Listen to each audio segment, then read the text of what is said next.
Welcome to Who Knew. We are fans of the current series of Doctor Who, and here we discuss our likes, dislikes, and insights into the modern regeneration of the show. Subscribe, review, and listen to us on iTunes and Stitcher, or our YouTube channel, youtube.com/WhoKnewPodcast. All our episodes are on WhoKnewPodcast.com. You can leave comments there, or email us at WhoKnewPodcast@gmail.com. We also have an Instagram and Twitter account. Tweet at us at WhoKnewPodcast, and find us on Facebook. Today's episode is episode 11 of Season 7, The Crimson Horror. Two things are facts about this episode. It's crimson, and it's a horror. This episode is written by Mark Gatiss, directed by Saul Metzstein. It originally aired on the 4th of May, 2013, and was originally watched by 4.61 million viewers. Hi, this is Eugene. Let's introduce ourselves. Hello, it's Kelsey. Hey there, it's Josh. Hi, this is Brian. Hi there, this is Frank. Hello, this is Auburn. In a morgue in 1893, a man identifies his brother's red-dyed corpse and confirms that he is the latest victim of the Crimson Horror. He then goes to Madame Vastra with the idea of an optogram where the eye retains the image of the last thing it sees. Vastra dismisses the idea as absurd until he produces a photograph of an eyeball with the image of the Doctor reaching towards it.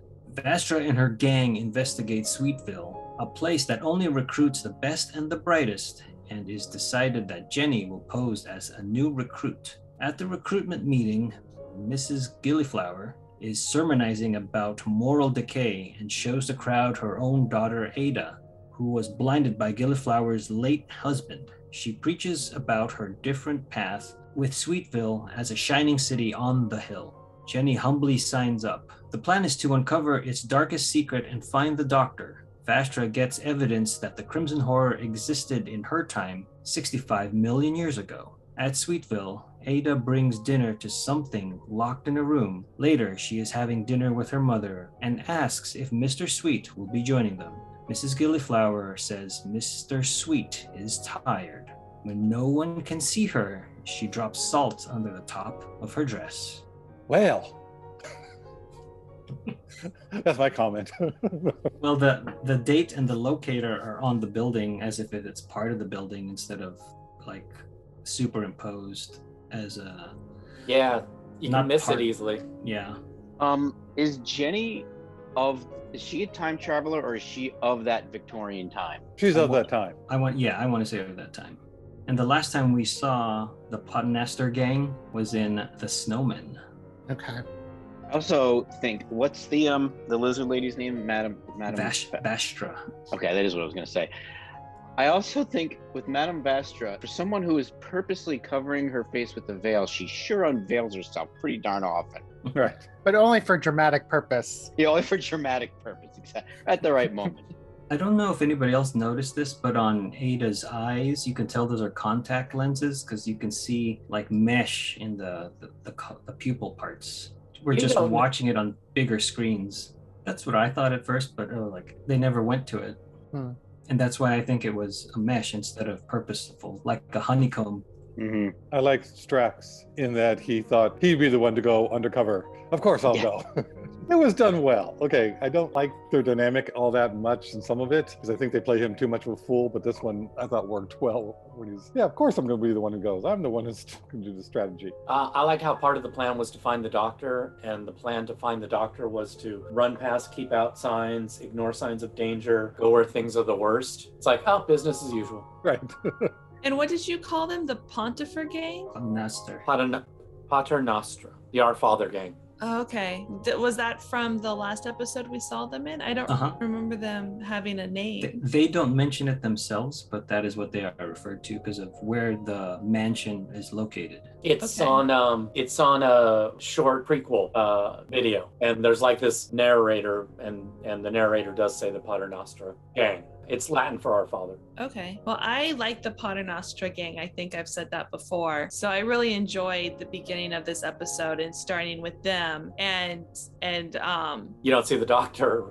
yeah, you don't see the Doctor and you see the Doctor, but he's part of the mystery, and I really like that. Because we're so used to the Doctor walking into a mystery. And for some reason, I kept thinking the person you're going to see last is your killer. Mm-hmm. But for some reason, I had that connected going, why would the Doctor kill? And just sort of, wait a minute. Okay, that's not what they said. I know. But that's what I think you're supposed to be led to think that. And that's why you're like, oh, what, what happened? You really want to find out. And I really like how this episode starts. And the very beginning with Edmund and his so-called wife, if I'm not back in an hour, you can get help. And then right away, Gillyflower comes in and going, so sorry about your husband. He's fine. He just walked, and then the scream happens. It was just to get us the body. It seems like it's a little timey-wimey thing because they're coming out of the elevator before something happens to the husband. And it's like, no, they know what's about to happen to the husband.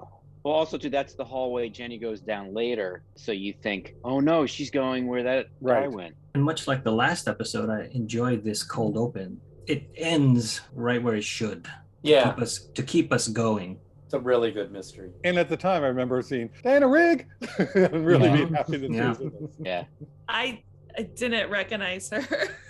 That's funny you mentioned that, Frank, because you mentioned Jenny has a cat suit, much like Emma Peel. Yes. Diana Rigg That's is true. from the Avengers. Oh, that's neat. I laughed. I wonder if Jenny in her cat suit was inspired by Diana Rigg, and they were like, hey, wouldn't it be great if we got Diana Rigg in the Jenny episode? Yeah. I think they realized, how I viewed it was they realized what they had, so that's why they made it such a dramatic unveiling. Right. And it was just like, I'm in the cat suit. And that shot between the legs, isn't that one of the famous Avengers posters as well? Isn't that the movie, the new movie? Maybe. But Either probably that or based from the old. Yeah, but yeah. It's definitely connected because it is definitely James Bondish too. Yeah. So real quick, was the actor who played the brother and the first fella, is that the same actor, just with a mustache? Yes. Correct. Okay. I started to realize it later because I slightly recognized that actor just from the back of my mind, and then I was like, wait, isn't that the guy? Oh wait, are they supposed to be like twins or? And then I was just like, whatever, dude, they're brothers. They look alike. Yes. Yeah. I didn't pay attention to that either. I was like going, wait, they were the same person. They just it's like, okay. By that point, I was wrapped up with his name is Mr. Thursday. What a bizarre name. I didn't notice. Yeah. Well, the only reason why I noticed is because I was writing this thing up. Like, wait, what's his name? That's crazy. I do think that knowing now that this was a Mark Gatiss episode, it really feels like a Mark Gatiss episode. This is with the humor and the playfulness during a heavy subject. I'm sorry, guys. I think we're gonna have another disagreeing mid-episode discussion. It's like, yeah, this is very much like Mark Gatiss. Yeah. As I said to Frank, we just have to admit he sucks. We love him to death, and you can always be Mycroft, but don't write anything anymore. No, I disagree. Well, it's it's like I only came to that last night. It's like I've been fighting it for so long. Well, his stories tend to be very kitschy. Mm-hmm. Yeah. And they always kind of catch me off guard at first, and I'm like, what are you doing? And then I'm like, oh, that's what you're doing. All right. And then I just sit back and kind of enjoy it. Yeah, you gotta go with it. But they're definitely kitschy outside of they don't have the edge that the series, I think, is well received for. Yeah, they're a little too broad. Well, this was definitely a cult, The whole Sweetville was like, okay, we're inducting people into this cult. And that's all. It was very blatant. Yeah. Well, by edge, I mean just the there's like I said, his stories tend to be more playful, and he uses a lot of heavy subjects like a cult and aging and different things like that. And there's not a lot of irony and like a Twilight Zone type of vibe to his stories. And I think that's what gravitates people like us to Doctor Who, is that sort of enjoyably creepy but sincere vibe. And his is more like, isn't this fun? Right. And sometimes it lands kind of kitschy. One thing I think that did work was when Jenny is in line when everybody's going into Sweetville, and she gets out of line to break into the hallway door, and the woman's there going, "What are you doing? What's happening?" She gives her some money. It was just faint, cause of distraction. That was a great fall. Yeah, she turns around. Twirled with it. Literally on a dime. Yes. No, on a guinea. Yeah, on a guinea, yeah. Right. Well, Brian, I'd like to bring the text you sent me on Tuesday that says Mark Gaddis sucks. It wasn't last night. Was it? Tuesday. Well, my memory. But I think the characters are also great. Like, I mean, I love the banter between the three of our investigators. I mean, I love the Paternoster Gang. I think I like them much more than the average Doctor Who fan. I mean, I should save it. I'll save it to the end. I felt like the first part of this was almost a pitch for a spin-off with them. Mm-hmm. I'd love them to have a spin-off, like a Sarah Jane adventure own spin-off. I'd love that. I so wanted them to do that. She is so good under all that makeup. Well, also, I'll sing some more praises. I think with the three of them, they've all gotten into their characters now. Like they know where their characterizations are. And I think the makeup team or the effects team, like I noticed a lot more close-ups on Vastra in this episode. Yeah. Like you could really see her eyes, like, you know, close enough and with the HD that you can actually see some more of her acting through the makeup. So that was really neat. I've always been impressed by that makeup job on that character, to the point of like, that shouldn't work. She's a lizard. She's a lizard lady, like to a T, like Enemy Mine. Even though that wanted to kind of work for me. That looked good though. That looked good. You know, but it's just like she looks. They don't hide her eyes. They don't hide her eyelashes. She's half person, half lizard. It should look stupid, but it never does. It looks really good, and you really sense her. You know, and I think that's a testament to the way makeup's done. Mm-hmm. For sure. Well, the original V was very different, and I think it's a lot better than that. But at the time, it was, you know, what they had. One tiny thing, I loved the fact that when Jenny does get out of line and picks the lock, it is into a door that says no entry. Mm-hmm. So she's literally doing what they said. Yeah, there was a little totally. callback. Mm-hmm. So. I like Jenny. And what I like is they don't make it obvious. In fact, I don't even think there's never even a close-up of the sign. Right. It's just back there. And it's like, oh, hey, look at that. Another good thing about this section, while we're on it, the locations and the costuming are very convincing. It's amazing that this is like what BBC is good at, these period pieces. And it really shines through this episode. I just wish I could like it more. Yeah, it looks really good. I will just say, back to Diane Rigg, this whole episode, it looks like she's just having a ball. Yes. Like, some actors and actresses of note, you get a sense of like, well, I am this person lending myself to this project. She looks like, you know, she's getting into the craggy old character, you know, then when her personality switches from being, you know, cordial to mean, dumping the salt down, like, and even the special effects at the end, like when she you know, spoilers, whatever, she rips the top of her shirt off to expose the alien. She totally was getting it. She didn't seem like some old lady they had to explain what was happening. So like, I could see her on set being like, no, I got it. And really just getting into the character and really amping it up. Like, I didn't feel like, sure, there's some who were like, I don't understand what all these words are that I'm saying, but I'll say them. What little creature? The Emerald Horror. Right. I don't know. I don't know what you're talking about. Josh, I think I have something at the end that will explain the fun you're picking up on. Oh, good. Is that an actual recreation of that thing? No, it's a little magnet frog that Frank has. Oh. and it was wrapped around the light. So it was like, oh my God, it's Mr. Sweet. Yeah. It's his cousin, Mr. Sour. Mr. Green. Yeah, Mr. Sour. The Emerald Horror. No, I've been holding it this whole time going, I need to premiere this at the right time. The salt, but the giving the salt down her blouse was odd. Like at that point, it's like, what is going on and why salt? Like, okay, there is something really weird going on here. Yeah, I know. I loved that. And especially not remembering what the reveal was going to be. And Diana Rigg in that scene, because what she's doing is like silly, but she's totally like 100% into it. It's like, oh, keep the devil at bay. Yeah. You know, and Oh, no one's looking. Ooh, I'm twirling my mustache as I'm dropping the salt. I'm like so into it. It's great. It really reminds me of what Josh said. They're like, okay, now you have to take the salt, but I got it.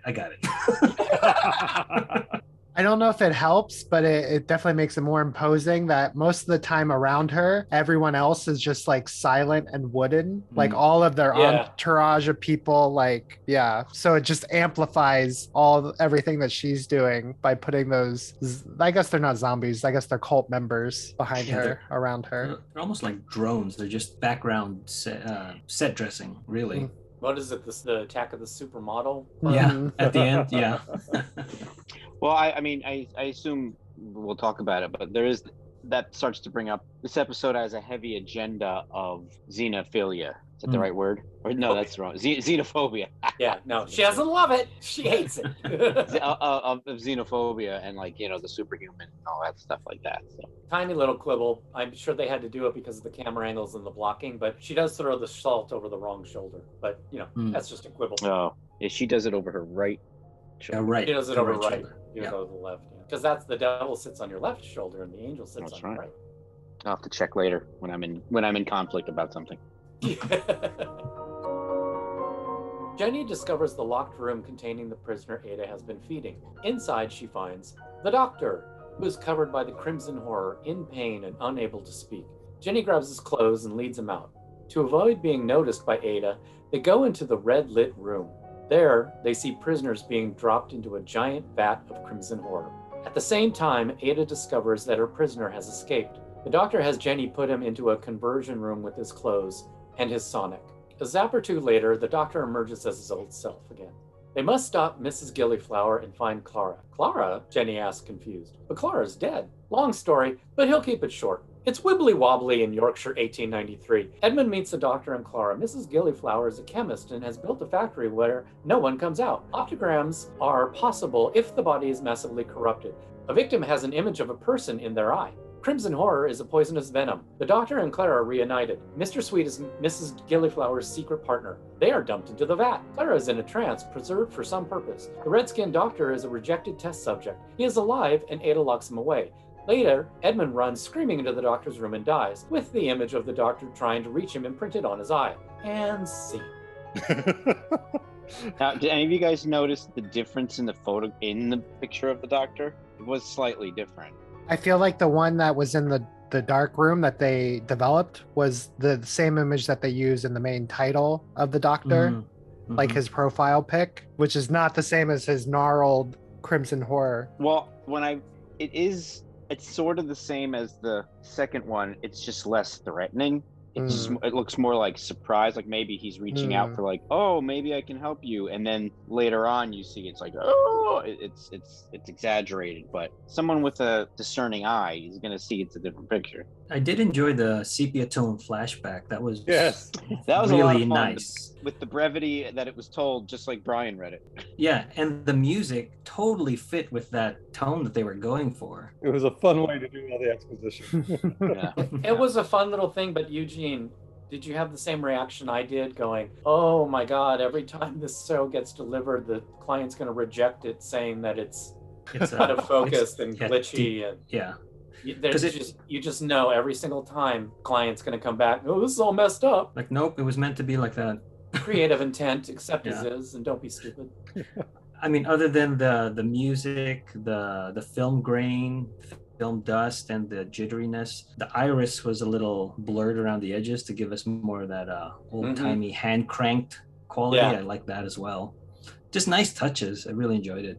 And we also get the Crimson Horror, the title of the episode, in that flashback. Mm-hmm. I like how they're making a big deal that this is up north in Yorkshire, and so when the doctor's got the northern accent where he's just like, oh, the missus and I are chuffed, it's just so funny because it's so over the top. Well, especially Jenna's reaction to him, or Clara's reaction to him. It's like, what are we doing? Right. And when she does it, it's like, I almost wanted to be like, no, don't do that. So one criticism of this particular section is that the green screen, when Jenny goes and finds those gramophones, faking us out that there is a big factory or something industrial behind those doors, The factory noise. That looked really good, the scene extension. But when the people are getting dunked into the vat after Jenny frees the doctor and they look through this window as they're trying to escape, that looks super fake. It just really stood out to me. Yeah. Back to the flashback, we get the second reference to the Fifth Doctor, where I love it. Where he says Braveheart to Tegan. Or Braveheart to Clara, as meaning Braveheart Tegan. But there's also another one.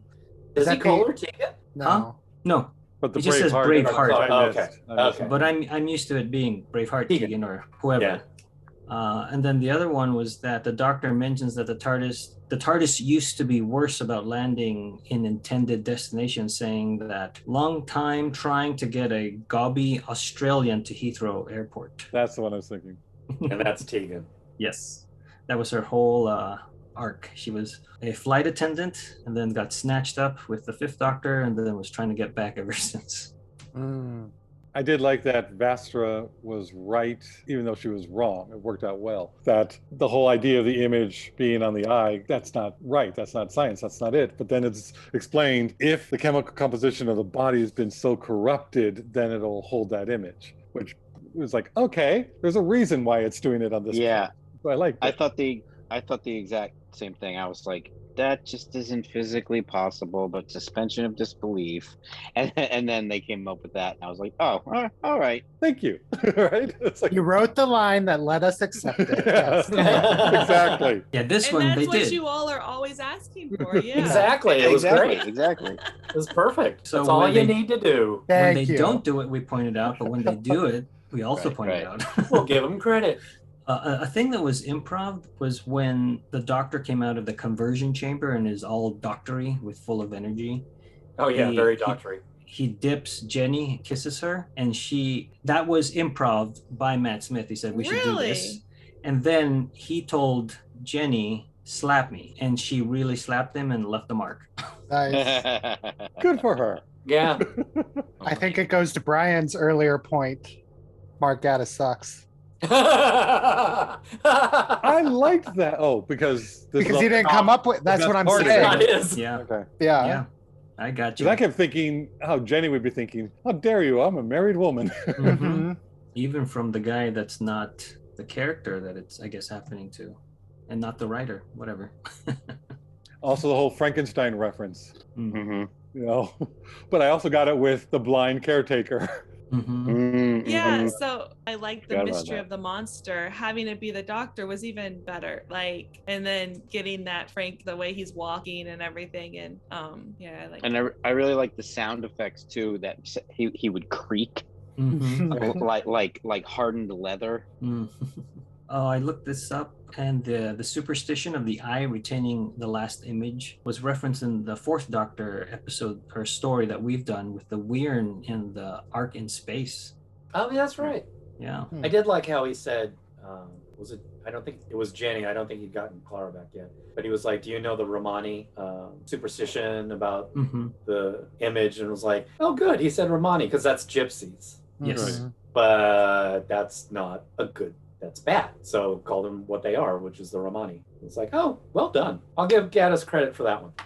Mm-hmm. I'm glad you explained that because I thought he was talking about the Romans.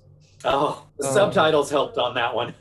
I wasn't sure about the conversion process. Hopefully somebody can clarify. Now, the people who were rejected turn red and die. The ones who follow the conversion get put into the glass dome. Or does she use them as her minions? Because they all seemed... Both. Okay, well, that's what I thought. It's like either ones to preserve, to keep, and then the ones that she needs to use. Yeah. And then she's like, well, this guy, he's a big guy. He'll be a good bodyguard for me or something. Minion. Okay. Then explain the line that Ada has where she tells the Doctor when he's in monster form about the conversion. She says that her mom is using a diluted form on the people like Clara who are in those glass things. The bell jar? Yeah. Everybody's getting dropped into diluted Crimson Horror mixtures. Okay. The only one that suggested that it was a full dose was Edmund. The Doctor does do, it's like, oh, maybe he dropped into a full vat. He got a full dose of the Crimson Horror, and that's, that killed him. I don't know why they make that distinction, but yeah, it is like the big gigantic vats. That's water mixed with the poison. Okay. And they plan on raining down the undiluted Yes, poison. I think that's it. Yes. Okay. And the part I was having a problem with was because I know from reality and history what extent people go through in cults. So I didn't know if the people that were more susceptible to her persuasion and just being followers were her followers and weren't part of that experiment. And the ones that were better, brighter, they were the ones being put into the bell jars and suspended until after the fact. So I didn't know if her minions were affected by it or they just regularly brainwashed wanting to be part of something bigger. Like that woman who was talking to Jenny in line was like, she only chooses certain people for the experiment or to live in Sweetville, the desirable people, and then she just so you get rejected. But of those people that were chosen, not everyone survives the process. Okay, so if you're rejected, you don't get dunked at all. You're just like, right. Oh, you're just this like, isn't no, gonna sorry. work out. Bye. You don't have a golden ticket. Yeah, you just kind of leave Sweetville without ever. Right, but then you'll be killed by the rocket spray that's supposed to be happening later. Oh, okay. Now we understand the diabolical plan. Yeah. It's Moonraker. Yeah, it is. It's even got a rocket. Oh, I did like for the reconversion, how for the Doctor anyways, it had the green light from the Sonic, which was nice, like pairing against the red, which is also what confused me later. I thought the Sonic had a lot to do with his reconversion, and then when Clara was reconverted, there was no, like, the Doctor had the Sonic outside, I think, doing something else. Like there was no Sonic involved. Well, I think because he had an adverse reaction to the and that's how I explained venom. it. Yeah. He was doing extra where Clara just needed the normal reawakening. Yeah. Or that he knew how to do the controls, but he couldn't speak and tell her. So it's like they were able to do the Sonic to do it. Yes. But from the outside, he can go ahead and press whatever's needed to reanimate. Yeah, I always assumed she had the Sonic in there. Or he set the Sonic to work, shut the door. Again, unclear. I'd have to see it again. I mean, if what we're talking about is those boos were originally made to reanimate everyone, that should then all you had to do was dialogue. Yeah, it should have been put in the dialogue. Yeah. They missed that one line. They missed that one. Yes, they did. Nice try, Mark. Some might say he missed the mark. One thing, did you guys catch the boner joke when Jenny stripped? Yeah. Okay. Yeah. I had to point it out to Kelsey. I missed it. Yeah. It was quick. When she reveals the cat suit, he's holding the Sonic up, and then he looks at it and puts it down. No, he's holding it. He's pointing it, and it goes up, and then he goes up looks slowly. at it and slowly puts it back down. Well, yeah. So it goes up, and then he looks at it and puts it down. Yeah. But I missed that. Brain doesn't work that way. Yeah, not everybody.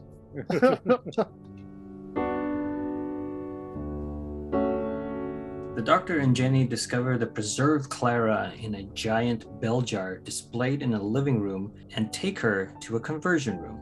Mrs. Gillyflower finds out about Ada keeping the Doctor alive. She rejects Ada and sends her guards to find the Doctor. Jenny beats up half the guards when Strax arrives to shoot the others. Vastra is confused when Jenny says that they are helping Clara. Long story. Clara emerges all better. Vastra tells the Doctor about her people's worst plague, a red parasite that secreted a fatal poison. The parasite must have evolved. They realize that Mrs. Gillyflower is going to poison the air and judgment will rain down on everyone. The Doctor runs across the crying Ada. He thanks Ada for saving his life and asks who Mr. Sweet is, but she won't betray her mother. They go to Mrs. Gillyflower's room, who is delighted that he's turned up again, so she and Mr. Sweet can deal with them. She reveals that Mr. Sweet is a parasite feeding off her chest. She briefly monologues about her evil plan to rain poison down on everyone, so her preserved Adam and Eve's can awaken in a few months' time to a golden dawn. The monologue continues with the reveal that Ada was the first test subject. She was used to discover how much venom would work. Overhearing this, Ada absolutely loses her shit and attacks her mother. Clara uses a chair to destroy the main control system. Using Ada as a hostage, Mrs. Gillyflower runs to secondary launch mechanism. conveniently located in the dramatic ascending stairwell set. The rocket launches successfully. Well done, 1893. I don't get that, but they built a functioning rocket in 1893. It's just as it launched, it was like, okay. I take that as like, oh, but the creature wasn't an alien. The creature was a prehistoric thing. Yeah, what's up with that? But the creature has been around since the time of the Silurians. They were technologically advanced, right? Yeah, So it remembers. Oh, but except Auburn, it was like a tiny little leech. It's like grown. You don't know if if it transferred intelligence into her genetic. Yeah, but this parasite was really small in the water, because that's what back then. But I remember Vastra was looking at it, going, "This can't be the same thing that we had." So I don't know if some of the poison is like its offspring or whatever, because it's still small things in the water. It just seemed right. And I think Auburn, you're saying it's evolved over time, but it's evolved with intelligence, and right? Could have, yeah. And this individual, Mr. Know how to build a rocket. I think it's intelligent. Yeah. I only wrote that just to be like, I had the same reaction to the giant cyber king. Yeah. I was just walking over Victorian London. Yeah. It's like, okay, it's Victorian London and you built this and it works perfectly. It didn't even have to be a rocket. They could have just made, like, if you wanted to be kind of Jules Verne about it, could have been a balloon, but it also could have been like an incredibly tall chimney. That would have been something fantastical from that era, that went up like a chimney that was a mile high. Just to kind of keep it grounded in some sort of reality. You know what? I'm glad you brought that up, because I forgot. Clara says one line. Well, in the hallway, she's trying to get his attention. He's being the doctor. And when when she finally gets his attention, she says, "A chimney that doesn't have smoke?" And it's like, for the script writer, you've never mentioned a chimney before. You didn't it feels like they were paying off something that got edited out. Yeah. So the next time I watched it, I was specifically going, am I just missing the chimney without smoke reference? And I don't see it. It's not there. It's like, you haven't brought up a chimney without smoke. So when she's saying that, it's like, I don't even know what chimney you're talking about at all. So, and I think that goes along with when I was confused about, like, I like the idea, oh, they're playing fake factory noises, that's cool. And then I was like, why? So I think it's sort of that idea. So maybe there was some sort of thing that was cut out in there had to have been some scene where the doctor's like, oh, what's a factory that's not a factory? What's a factory that doesn't make loud noises? Or even just or even townspeople reacting to the noise, or townspeople reacting to the chimney. Never seen smoke come out of it though. In this version, fine with it. The Doctor and Clara arriving are all in that montage. So if there had been like a previous version of this, or a script version at some point where we saw them arrive and have some more dialogue than what was done in that quick recap, because that's the only place that it could have been, right? Like, because Clara was on ice after that. On my second run through, that's what I was specifically looking for. I went back to the sepia tone, timey-wimey section, and Clara doesn't look at the chimney. Yeah. Oh well. 1 star. Yeah, I think there was something missing from previously, but it was to show Clara knows what she's doing. She is observant. That's the Clara that I grew to like. Nope, this is the reason you're looking for the silo or something for the rocket. It's like, it's a good shape for a silo. It's like, it has no smoke. Perfect. So it's just showing her intelligence and being able to put things together. That's the reason that part was there. Yeah, there's a moment. Oh, I think it's in this, in what we just covered, similar to that, where you're confused.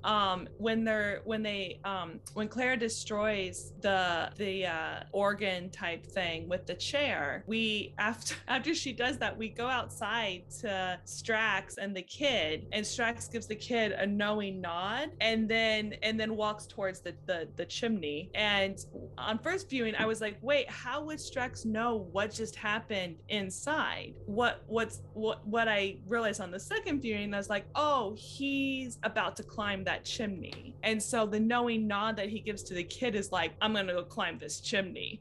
Talking about Strax, I enjoy when he finds the little street urchin. His name is Thomas, and he gives him directions saying, bear left for a quarter mile and you will have reached your destination. Right. So it's like, is it the Thomas guide, but also Tom?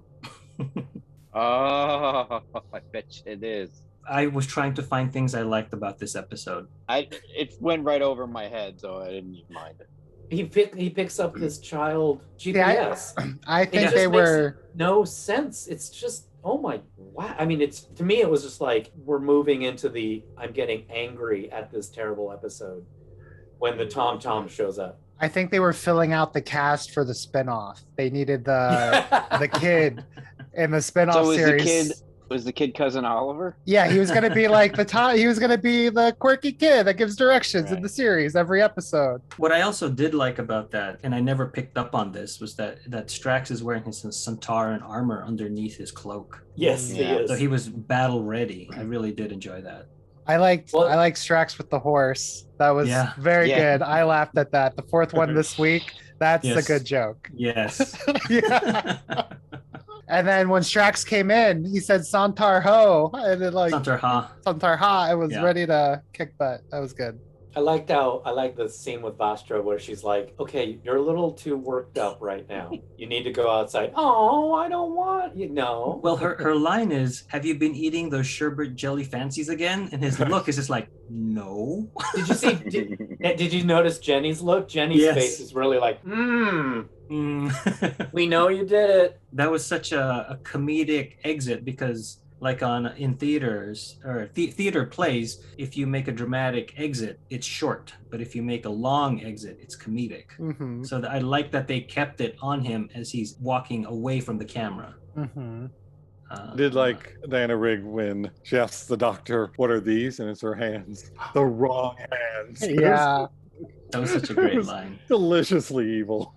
I mean, that's one thing that it kind of shines in that moment because you can tell how much fun she's having. Yes. I wondered, there was the line though that I laughed. I thought it was very funny, but I think it was out of character for the doctor to say. But when he's introducing himself, he's like, hello, I'm the doctor and you're nuts. And I felt that the doctor wouldn't, I laughed, I would say that, but I don't think that the doctor would do that.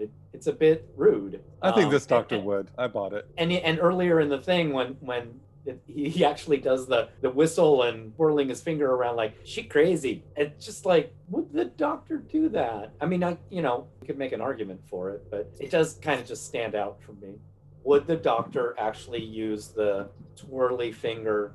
To me, it's like, to put it in, it's not, that's not woke. He's being unwoke, We don't say the word. I mean, there's been other instances in this podcast where we've had discussions where it's like, I'm just commenting going, the doctor wouldn't say nuts. Just like the doctor, because in polite television, you have to be so sensitive to everybody now that you don't want to offend anybody.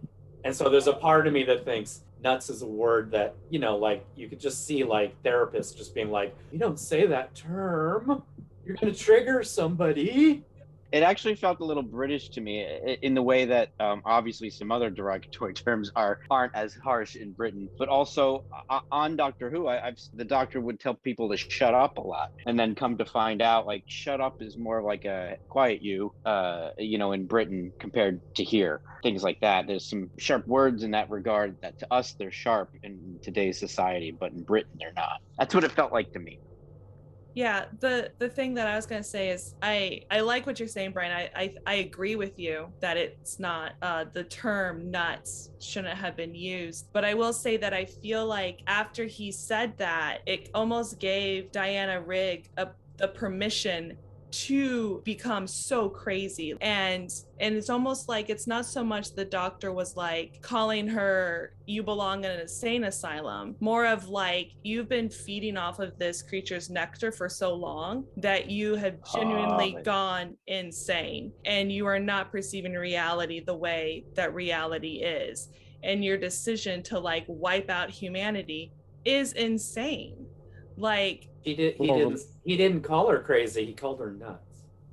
Yeah, your it's little explanation like that nowadays would not pass. Your little explanation right now was much more interesting than what he said in that way. I mean, I'm kind of sorry I brought it up because I'm saying I actually like it. I like that the doctor says nuts and that the scriptwriters weren't like, let's not offend anybody. I like the fact that all of a sudden you're presented with this, oh, well, that's not something that you would hear on television today. And it's like, Yeah, because it's funny. So I'm not. I know. I mean, it's like I'm not.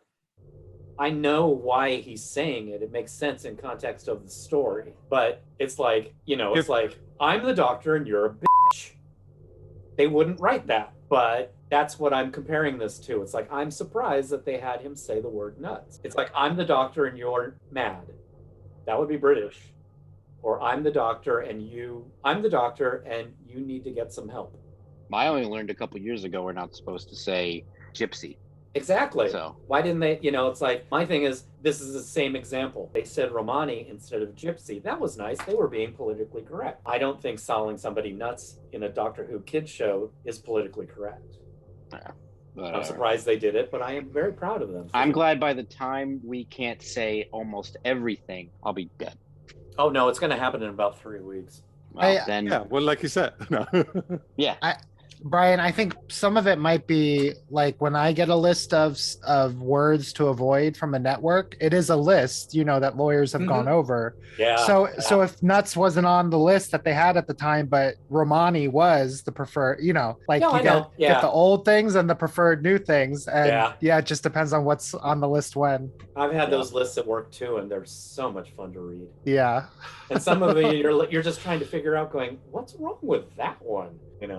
And that's the thing, like what's the thing this year, or what's the thing at the time that is in the news, or everyone's and it's only in the news because BBC would have made it a mandate, right, across their shows to stop saying this, start saying that. Right. I did not know Romani was politically correct. I thought it was just more accurate. It is. Because that was even Buffy and other things in the 90s. Just because, gypsy became offensive. And now you can't even say he gypped me, because that comes from gypsy, which I didn't know gypped came from gypsy. Yeah. So it was like, what's wrong with gypped? Oh, that's what's wrong with it. Okay. So. Yeah.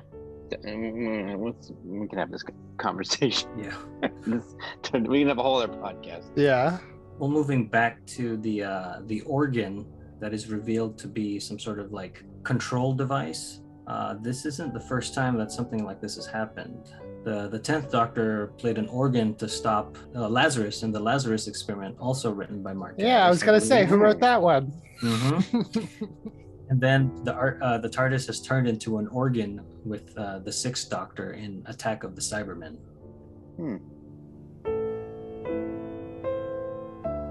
And with a snap, Vastra and Jenny reveal themselves holding the jar of poison. What are the odds? Strax shoots from far above, knocking the railing and causing Mrs. Gillyflower to fall many stories to the bottom. Mr. Sweet abandons the dying Mrs. Gillyflower, as parasites do. Ada and Mrs. Gillyflower share a Gillyflower bonding moment, and Mom dies. The rocket explodes harmlessly above the factory. Hearing the Doctor plan to take Mr. Sweet back to Jurassic Park, Ada again loses her and beats the parasite to death. Everyone else seems, fine, actually. The Doctor tells Ada that she will be splendid and kisses the murdering psychopath on the cheek goodbye. Jenny says that the Doctor hasn't explained about Clara. No, I haven't, he replies. Back home, the kids, who? Confront Clara with pictures of her throughout history. They are pictures of her, aren't they? Including the one in Victorian London. No, that can't be. Clara was in Victorian Yorkshire. Oops. I was losing my mind by the time I wrote this paragraph. I couldn't take it anymore, and I just went with it, and I had fun. He's a murdering psychopath. It's like, you're going to be splendid. I'm going to put you in this asylum over here. Well, come on, she had reason to beat up that little thing. That makes it okay. I also, considering just her whole behavior through the thing, if that was her mother who raised her, that type of woman, she's probably got a lot of other psychological issues going on. You're just expanding on my point. Her whole life was not about her, her father. It was all her mother. Yeah, her father didn't do it. The testing that was done. I'm just saying, this woman is messed up, and he shouldn't be telling her she's going to be splendid. Well, she's going to inherit Sweetville. She'll sell it. I'm sure the land. Chocolate. Yeah. Yes, maybe that is actually the origin of Willy Wonka's chocolate factory. Yeah, she marries Sweetville, so she starts making candy. Wonka's, born later. He says, this would be a great factory. It's already a candy factory. It's already got secret rooms. And then all the Oompa Loompas are really Santarans diluted with genetic... Right, and they have that color skin. That's how they got the orange, because they changed it a bit from... And then he tells the people who were paving the front courtyard to put a little hole right there. What's that for? Oh, no reason. Meanwhile, he plans on pretending to have a limp, and he's going to stick his cane in that little hole and do a somersault for the long con. So this is your next fan fiction assignment, Josh. Yeah. He does also need the cane because Ida warned him about tiny parasites. Right, that's why he had the cane. He found Ida's cane, didn't know it was a blind person's cane. So, I'll use this. And then he went kind of nuts, singing. Oompa loompa, listen to me. The crimson horror is something to see. No one ever remembers that verse, do they? Right, no. I did like the backup plan of having Vastra and Jenny take the poison out of the rocket just in case. I thought that was really smart, having that plan B. What really shocked me, though, was Strax misses. Yeah, but then I was thinking, well, did he miss? I mean, writing-wise, basically, you can't have one of your heroes kill someone in cold blood.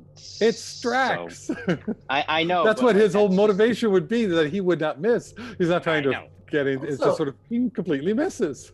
It's also not not even like in what he cold blood. causes. She's firing a it to gun. collapse for her to fall over. That's not even it. She just I think it's just a pearls. I think it's a Terminator 2 situation where he's been told he's not allowed to kill. Right. Because even when he came in to shoot the supermodels, like he was kind of shooting above them. It was more to scare them than to actually. It was more suppressing fire than lethal. But also we get that lovely shot of her falling down the dramatic stairwell set. But I got a kick out of that whole one shot they kept, the same as shot they kept going back to, of the cast on the stairs reacting to whatever was going on down there. Like, all right, now she's dead. Oh, okay. Now the parasite's crawling away. Oh, okay, now the parasite is being squashed and murdered. Yes. That was funny, and I think it was intentionally supposed to be funny. Yeah. So I'll give him that one. It's like editing 101. Like, if your character's looking this way, then Yeah, that was good. At the end, when the TARDIS is back, they say that it's got some soot on it. And it's funny that the last time we mentioned the soot on the TARDIS was in the Snowman, where it was up in the clouds and it looked a little dirty. But this time it's actually brought up in dialogue. He says, "Look at all the muck in here," right before he enters it. Yeah. Didn't catch up. I saw it. And this did you? Yeah. When I was watching it the second time, I was like, "Is this a completely failed joke?" Because Clara says she's tired of Victorian values and walks into the TARDIS, and then he says, "Look at the muck on this," and is like, "I got to go talk to Clara about this." I thought it was a failed joke, an attempt at a failed joke to say, "Hey, this is our house, and you need to clean our house, woman," which didn't land at all. I was really trying to figure it out. Because why he said that, why that line was there. Oh, yeah, I think that's what it is. She says, "I'm tired of Victorian values," and then he says something very Victorian. Yes. Sure. All right. It should have been done 1,000 times better. There's a lot of weird writing things here. One thing that I kind of, I don't know if geeked out is the proper term, but when Clara's back in modern times and the kids are showing her, or is it right before that? Or it's after that? They're on the counter where they have that computer and that conversation. She plays with a robot toy. That's a Galvatron figure from Transformers. And that was released the same time that Jenna Coleman was born in 1986. So I thought that was... I don't know if that's on purpose, but I was like, that's very serendipitous that both of them originated in the same year. It's weird and funny. Yeah, it could have been a coincidence. Auburn has that toy. I had past tense. Yes, I remember it. Did Kelsey throw it away? Yeah. Just last week. He told me to clean the house. I thought it was very Victorian values of him at the time. And the other thing that I found similar to an older episode was that Angie and Artie are going and showing her photos that they found on the internet, very similar to the way the Rose did when she went and saw that guy in the shed, and he had those to us now it looks really bad, those photoshopped pictures of the Ninth Doctor in certain things. In the best episode ever? Rose. Oh, was that in Rose? Oh, I'm thinking of the pictures in Love and Monsters. No, it's in Rose. Oh, okay. On Rose, what happened to Clive is he died. So what's going to happen with the kids now that they're pulling the same thing of searching for Clara and the Doctor? Well, if Brian has his way, they're both going to die. I was hoping. A little blackmailer. Were not fulfilled. The autoplay started the next one, and Kelsey was like, "Oh, this is the one with kids." I always get a kick out of the device of time travelers being caught in photographs over time. I like that stuff. But like, I'm sitting here, I'm not crazy about, at first I was like, the kids are figuring it out. But now I'm actually like, how's she gonna get out of this? So I'm kind of like, my intrigue fuse has been lit on watching this a second time. I think also my annoyance might have a lot to do with the score that's being played under this last scene. It's very big, and the scene is not big and epic. And so I think that maybe also as I was watching it, hindered the children actor performances because it didn't match. So I don't want to say that they're horrible actors quite yet, but I found them annoying in this scene. And I wish the episode didn't include this last scene. I agree with you about the kids, but with the music, I think it's a big and epic revelation for Clara. This is the moment where Clara's like... Yeah, Clara sees that picture of herself. Yeah, I'm not... Oh, not just that. Not of herself. Not of herself. That's what I meant. That's what I meant. Yeah. So it is like, this is the turning point in her character arc. That's how I viewed it, but it just wasn't done well, and it just kind of... It was very situation comedy, like the writing of that last button. Mm-hmm. And I'm gonna tell my mom. Well, yeah, and the whole I was in Victorian Yorkshire.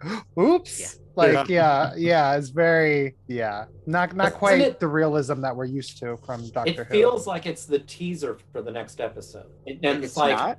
And she goes, and no, it should have been the front. I'm saying it physically should have been the teaser of the next episode, the cold open, where it's like I was in Victorian Yorkshire. Right. Cut to opening credits, not cut to closing credits. Even if she looked right at the screen then. But I was in the realization of, oops. Yeah.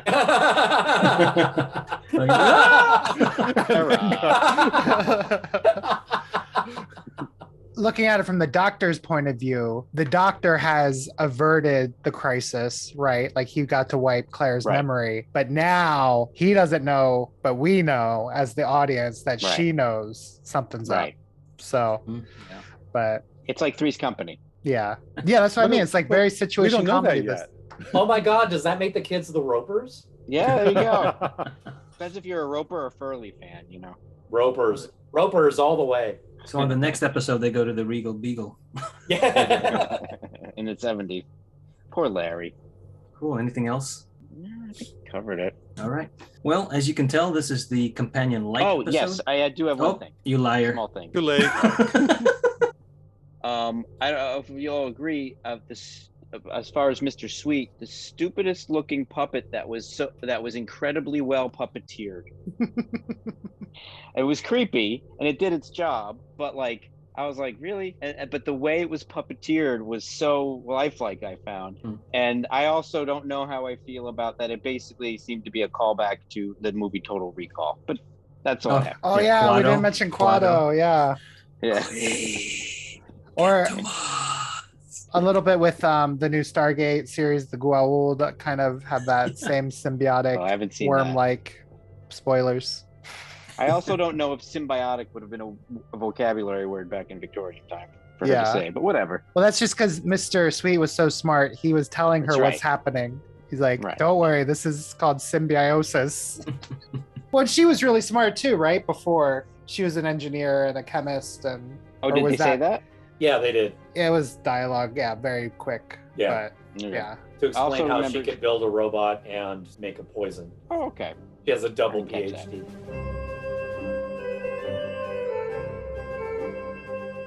So as we can tell from this episode, this is the companion light episode of the season because Jenna Coleman is barely in it. Oh, I didn't notice, actually. Because her presence is so well presented, which is there. Like salt sprinkled throughout. Yes. Well, also you have the Paternoster Gang that rounds out the crew this time around. So it's somewhat of a Dr. Light episode as well. Yeah. Consider that.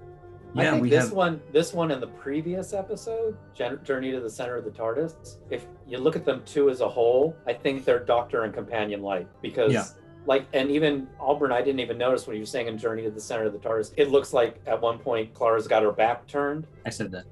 You said that? Well, somebody said, is it even Jenna Coleman? Yeah.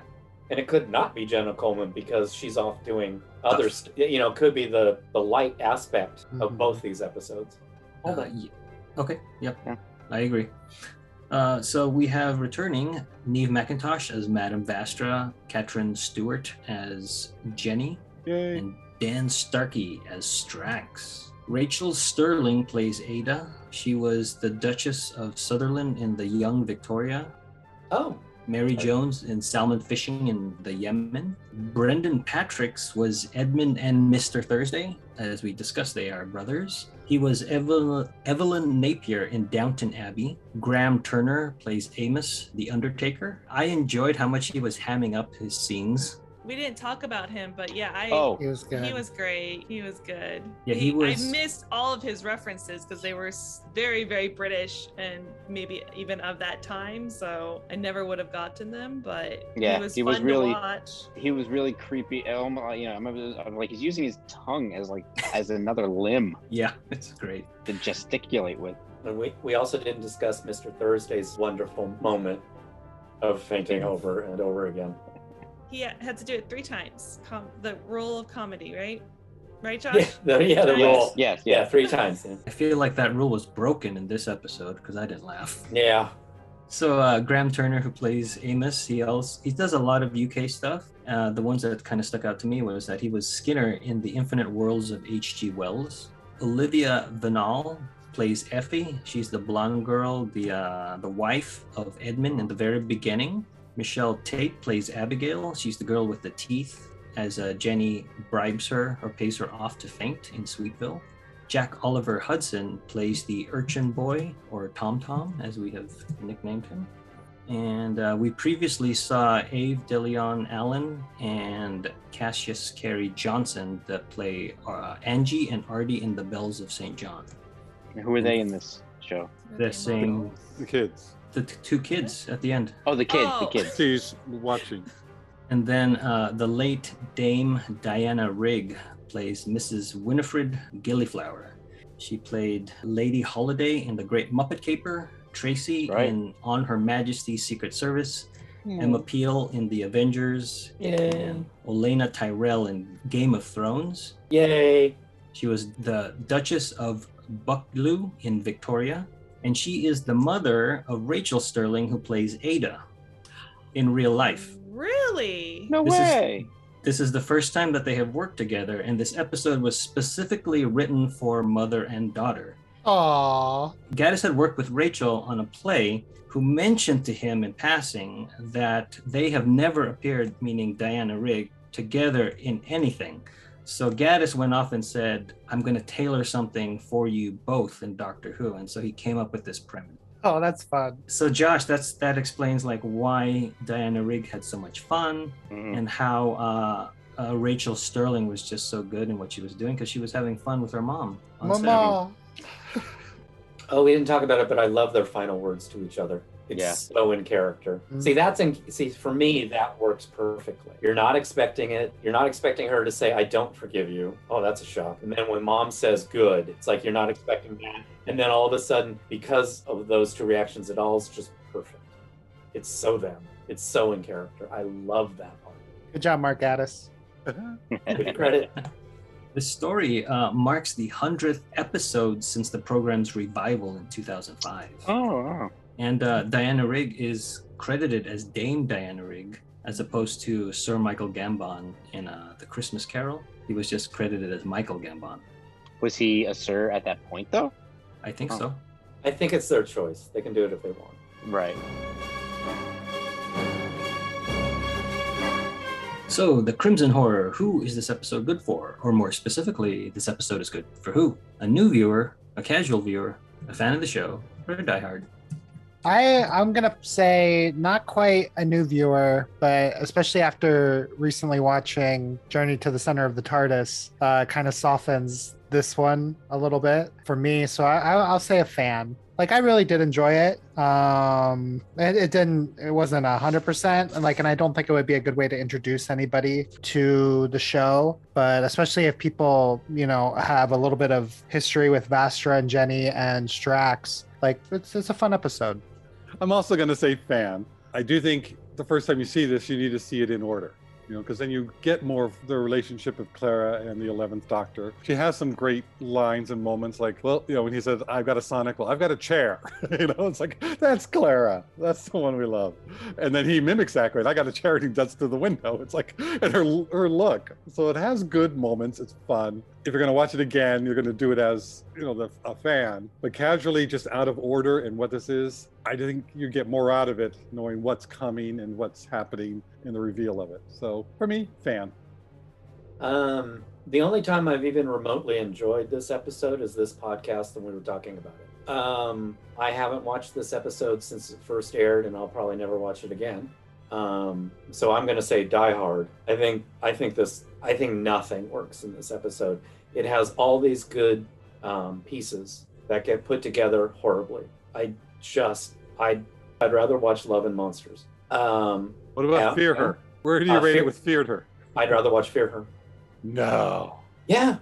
Oh yeah. Easy. That one's really easy. Yeah. Fear Her over this any day of the week. Yeah. I hate this episode. I don't like anything. And I enjoyed doing the podcast, and I was worried because I did not think I would enjoy this podcast because it's this episode. I hate this episode. So just to be clear, new viewer. I'll recommend this for a new Law and Order SVU fan. This episode will get beaten out by another episode in a while from now. I know which one you are referring to. Yeah, but this one, please don't. Ooh boy. No surprise, I'm on the opposite of Brian once again. I love this episode. I watched it 3 times for this podcast. Once I'm in the episode, I love it. Like, I think it's just a great ride. And a lot of that has to do with the acting, the writing, whether improv or not, the editing, the music. I think it all just works for this episode. Now, saying that, I don't think I would necessarily show this to someone if they're like, I want to watch Doctor Who and I've never watched it before. So I'm not going to recommend it for a new Who viewer, but I do feel like if you are just casually watching through and you stumble upon this episode, there are some things you're going to miss seeing it out of order. I think that the fun of this episode outweighs that. So I'm going to say casual. I think this is a fun episode. Well, I don't love this episode, but I really like it. But I'm going to be a little controversial and say a new viewer. I wouldn't be like, yeah, I got to show this to a new viewer. But I feel like if a new viewer watched this, anything that's really what I feel wrong with it is because of what we already know about the Doctor and the show. And anything like that, a new viewer is not even going to be aware of, and they're just going to enjoy the fun. And I think it's got enough of the elements of the series to give someone a good sample. And there's nothing wrong with those things. And they're also kind of bottle show like. The problems with it are because the problems that would be with any show. It's not really about, I don't think it would taint the opinion of someone who had no idea about Doctor Who. What is this Doctor Who? Well, I'm about to watch this episode. So I wouldn't say it's necessarily good for a new viewer, but it's okay for a new Who viewer. This episode, I've only seen it once for the original broadcast. I haven't even watched it since I bought the DVD, and it was only this week that I've watched it twice. So I can count that I have watched this episode 3 times. I don't remember having fond memories of this episode. It was almost like I was watching a new episode because I had no clue what was going on. So that's sort of fun, but then we start dissecting it for a podcast. There's a lot of things that are not so great. The period dressing, as we mentioned, that's really well done. Everybody's wardrobe, the locations they shot in, I love all of that. The writing is not so great for me. It's not my particular favorite of this contrasting nature of something very dangerous and life-threatening with something kind of treating it lightly and trite with the humor. But I do enjoy now researching it that Diana Rigg and Rachel Sterling got to play together as mother and daughter on a production, and they've never done that before, so that I like. Diana Rigg is really great in this episode. If you focus on her, there's a lot to get out of that.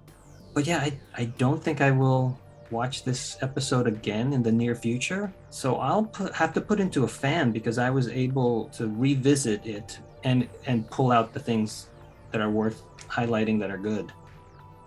So that wraps up the Crimson Horror. Thanks for listening. Stay safe, and we will see you next time when the future becomes the present.